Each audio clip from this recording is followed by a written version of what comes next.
রাজশাহীতে বল ভেবে ককটেল নিয়ে খেলার সময় বিস্ফোরণে দুই শিশু আহত। রাজশাহীতে বল ভেবে ককটেল নিয়ে খেলার সময় বিস্ফোরণে দুই শিশু আহত হয়েছে। আজ সোমবার দুপুরে রাজশাহী নগরের টিকাপাড়া এলাকায় এই ঘটনা ঘটে। আহত দুই শিশু হলো একই এলাকার আলমগীরের ছেলে আব্দুল্লাহ ও মোহাম্মদ শাহিনের মেয়ে সাবা। তারা বর্তমানে রাজশাহী মেডিকেল কলেজ হাসপাতালে চিকিৎসাধীন। রাজশাহী মেডিকেল কলেজ হাসপাতালের জরুরি বিভাগের ইনচার্জ ও হাসপাতালের মুখপাত্র শঙ্কর কে বিশ্বাস গণমাধ্যমকে বলেন, সম্ভবত ককটেল বিস্ফোরণে দুই শিশু আহত হয়েছে। হাসপাতালের শিশু সার্জারি বিভাগে আহত দুই শিশুকে চিকিৎসা দেওয়া হচ্ছে। দুজনের পায়ে জখম হয়েছে, তাদের পর্যবেক্ষণে রাখা হয়েছে।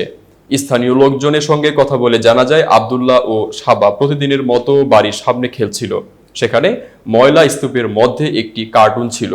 সেই কার্টুনে ধানের তুষের ভেতর ককটেল ছিল। বল ভেবে সেই ককটেল নিয়ে খেলার সময় বিকট শব্দে বিস্ফোরণ ঘটে।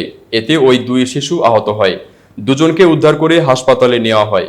বিস্ফোরণের পর সেনাবাহিনী ও বর্ডার গার্ড বাংলাদেশের বিজিবি সদস্যরা ঘটনাস্থলে এসে ঘিরে রাখেন।